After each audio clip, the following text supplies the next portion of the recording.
Eyewitness News is next, and coming up tonight, 5 Democrats try to make a name for themselves. Tonight, they try to score points with voters during a live debate just 1 month before the important New Hampshire primary. You're going to hear their views on the economy.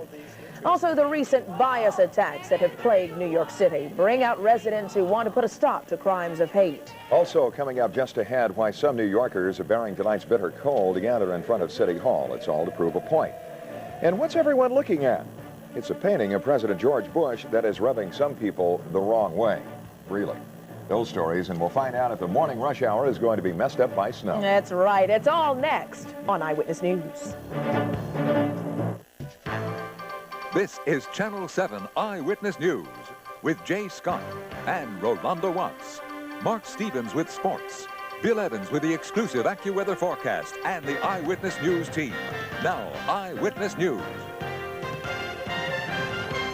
Good evening, I'm Jay Scott, and here's what's happening. 1 month to go before the presidential primaries in New Hampshire, and a victory there on February 18th could give a Democrat the kind of boost needed for a very successful campaign. And tonight, the 5 major Democratic candidates are trying to score points in a debate there. It comes on a night when a new poll shows if voters had to choose tomorrow, 29% would choose Arkansas Governor Bill Clinton, 17% for former Massachusetts Senator Paul Tsongas, 16% for Nebraska Senator Bob Kerrey. Jerry Brown and Tom Harkin finish well behind, and 26% are still undecided. And that is the backdrop for tonight's debate. I agree with Paul over the long run. I agree with Paul Tsongas on this. I quite agree with you, Governor. They agree. I'll tell you, you're skating on thin ice. Governor, Why didn't you fight to have that as one of the education? They disagree, and they talked about the issues that most Americans are talking about on the economy. A flat tax on personal income with unadjusted gross income and on business value added. Jerry Brown stuck to his anti-establishment theme. We have a government down there in Washington. It's corrupted. The others were a bit more conservative. I would present a bill to Congress to cut middle-class taxes and make up for it with an increase in taxes on the wealthy who are not presently paying their fair share. Well, the first thing you'd have to do as president is to extend unemployment benefits. Middle-class tax reduction will stimulate the economy. Secondly, we'll have tax credit in order to bring real investment into plant and equipment. And third, we're going to get banking capital into our banking system so our banks can start making loans again to small businesses. You have to give our companies venture capital, and you have to give them equity capital. On crime, the candidates agree the problem is drug-based and that it is time to crack down. But in response to a poll showing 65% of those questions support the death penalty, they disagree. I think capital punishment's appropriate, and I think no parole's appropriate for sex offenders. I support capital punishment. You, Governor Brown? No, I'm against capital punishment. I don't want a world where we're killing people to solve problems. I'm opposed to capital punishment. I have never seen any credible evidence to show that it's any kind of a deterrent to crime. I'm in favor of capital punishment for crimes against society. And front-runner Bill Clinton, under fire this week for alleged philandering, once again denounced the charges and blamed the Republican Party. Answer negative ads, that I can deal with the kind of sleaze that the Republicans put out. And this last episode was a pack of lies. We should tell you there are 2 other Democrats on the ballot in New Hampshire, but they are not considered major and were not invited to the debate. But 400 of their supporters demonstrated outside the television studio to protest their exclusion.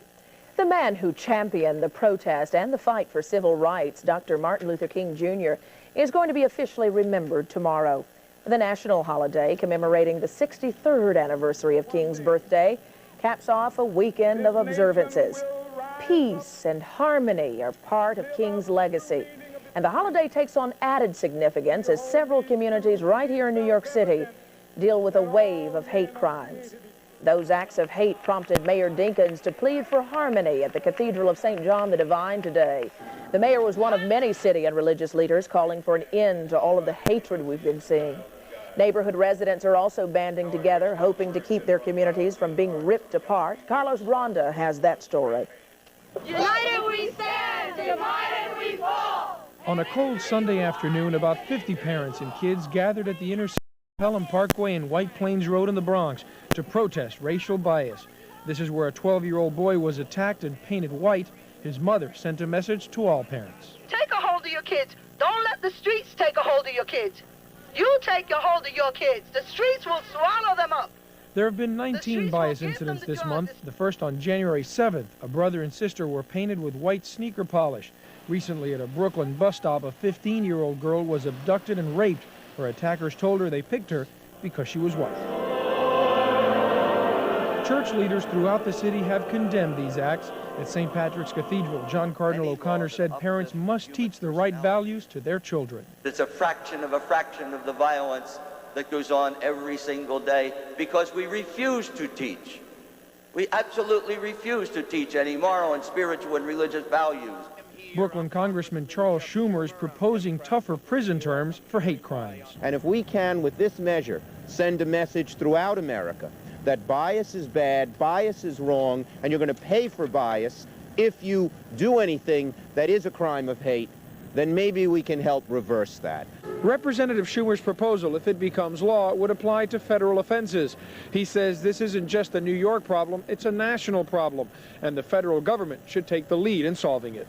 Carlos Granda, Channel 7, Eyewitness News. Police are reporting yet another hate crime tonight. Officials say that a white man was mugged by a group of black men in the Williamsburg section of Brooklyn early this morning. Police say it is classified as a bias attack because the suspects made racial slurs during that attack. For much of the metropolitan area tonight, the problem is bitter cold and makes a trip outdoors a chilling event indeed. Tonight at 9 o'clock, the temperature at Columbus Circle was 20 degrees. But include the wind chill factor, and that brings it down to 10 degrees. Kay Kasuda reports it was enough to get people upset about how the homeless are treated during the winter. About 24 people pitched tents tonight in Lower Manhattan. They're protesting the plight of the homeless and honoring Dr. Martin Luther King on the eve of the holiday in his name. Protesters say Dr. King would have spent his birthday trying to improve conditions for the homeless. You got fabulous buildings going up in this town for who? The rich, none for the people who really should have places to stay. And it has been a tough day for the homeless. When the temperatures get this low, the search for food and shelter becomes critical. On this bitter cold day, Ed Palm found himself booted out of his home inside a Midtown subway station. Transit police apparently told him to go. We get kicked out, but we come back. And the cops, they all know me anyway. This homeless man, who did not want to be identified, says he'd rather face the cold than go to a city shelter. I just stay up, ride the train most of the time, and go around different places. And try to be more like indoors, you know. I don't get much sleep, though. At Port Authority, the Manhattan Bowery Association's new Operation Alternative refers homeless people to city and private shelters. Organizers say this weekend has been the busiest one so far. Police found at least 19 homeless people inside the terminal who were referred to shelters by late afternoon.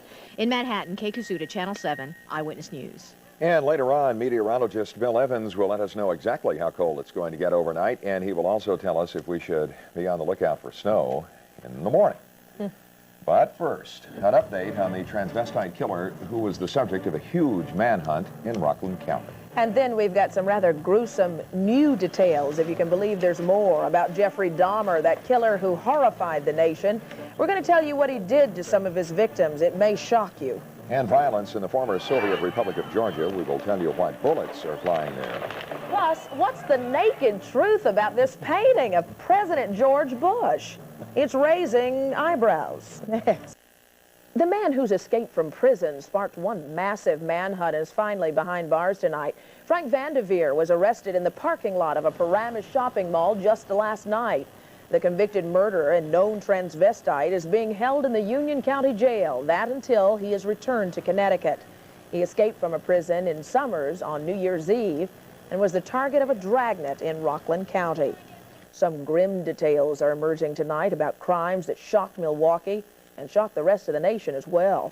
Confessed murderer Jeffrey Dahmer reportedly performed lobotomies on some of his victims while they were drugged. A forensic psychiatrist hired by the prosecution says that Dahmer strangled his victims when his experiments failed. Dahmer was in court on Monday to plead guilty, but he also pleaded insane. The trial to his sanity begins 1 week from tomorrow. In news of the wider world tonight, calls for economic reform can be heard across the Commonwealth of Independent States. Demonstrators in Russia took to the streets to protest soaring food prices there. Since President Boris Yeltsin lifted price controls on goods, other republics have had to raise prices to offset Russian flooding into their territory to buy cheaper goods.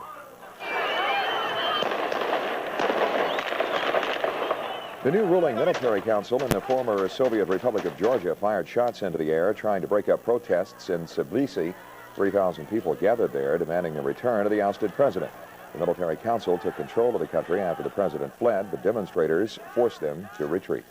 Around the world tonight, one big blow to the government of Israeli Prime Minister Yitzhak Shamir, and it could mean early elections there. Two right-wing political parties pulled out of Shamir's government today, wiping out his majority in parliament. They quit at a cabinet meeting to protest the Middle East peace talks. New elections could be held as early as June. Also, a new wave of violence in Algeria has left one soldier dead tonight. The violence prompted the new military leadership to round up Muslim fundamentalists who are trying to gain power in government. And don't get fixated on Saddam Hussein. Now, that's the warning tonight from Defense Secretary Dick Cheney. Cheney said the Iraqi leader will someday be overthrown.